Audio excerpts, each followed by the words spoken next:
assignment to one of these. There is a story I tell about a training school. You know, they train animals. There are schools where you train animals. They train them for circus, and you see elephants. Even lions have been trained. They come and jump through ropes, for entertainment purpose.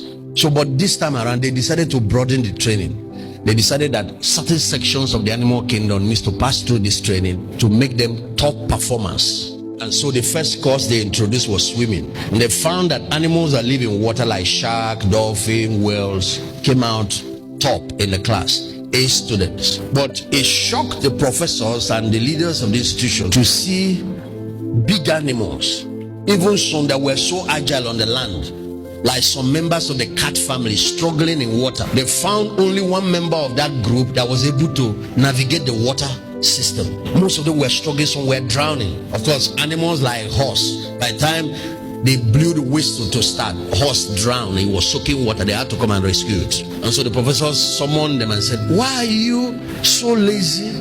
This course was designed to make you survive in the three worlds: survive on land, survive on air. And so now we're just dealing with one, and see how you are misbehaving. A whole you lion, you are supposed to be the king of the beast. How can you come get F here? You failed. But then they shifted. The next course was running. Before the whistle blew, lion has reached. Of course, animals like giraffe that was so tall, people didn't know it could run, ended up doing very well. Leopards, all of them.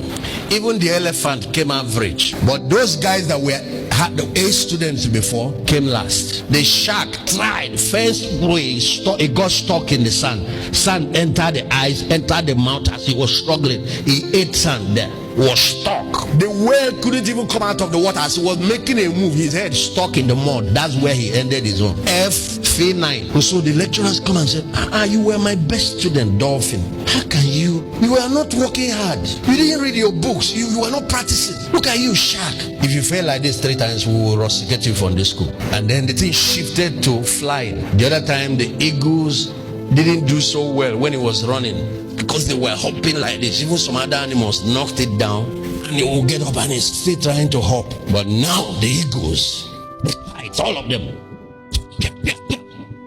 The shark was trying to jump up and down. It flapped what he used to swim. He couldn't carry it on air. And then the faculty went back and said, maybe they were missing something. Have you noticed that all these animals succeeded in different areas, but all of them failed in different areas also?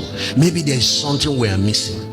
Maybe the way to structure this education is to train the animals that live in water in swimming courses. Train the ones that live on air in flying.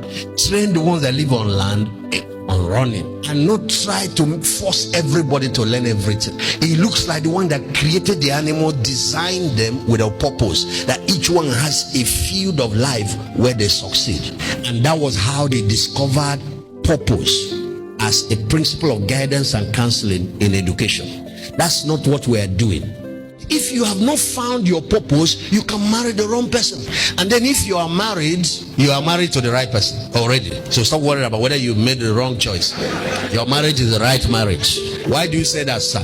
Because marriage is 30% selection and 70% management. So even if you get the right person, the perfect person, you have only scored 30, you still have 70% work. It is 30% making the right choice, 70% work. So marrying the right person doesn't mean you will be a success. How you handle each other can still mess up that place. A marriage can be packaged in heaven and destroyed on earth. So if you think you made a wrong choice, focus on that 70 and you will still make a very happy marriage. Can I hear a big amen? So everybody has a purpose in one of these fields. Everybody has a purpose, a calling in one of these fields. And if you discover it now, it will help reshape your future. And one of the things you will discover is that the struggle ends. Nobody struggles in the field of their purpose. If you have a brother, you say, I'm called to be a pastor. After 7 years, nothing is not whatever. Tell him, please go back in prayer and find your true calling. There is no platform where you cannot succeed. Find your own field. There are people that are called to the social sector. Raise an NGO. Become the Mother Teresa of Imo State. A young girl was in prison in Jos. Some of our brethren went and reached her, but she came out of it and she decided that there is a purpose. Something was telling her there is a reason why God allowed you to go there, to see what women are going through in prison. And she launched an NGO to start reaching female inmates.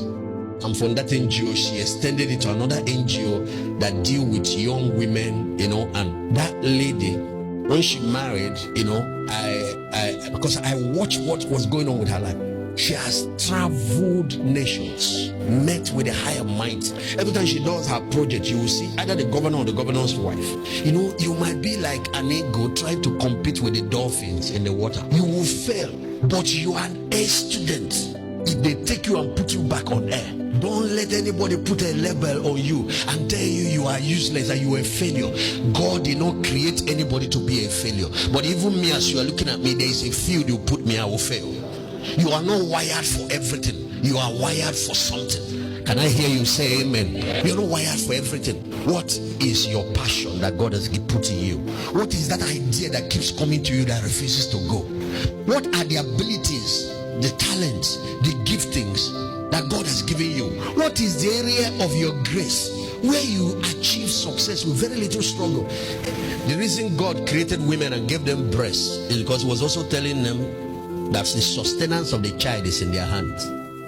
A man has a responsibility for provision, but where husband is not able to do that, take your responsibility as a woman. Let me tell you, if you've studied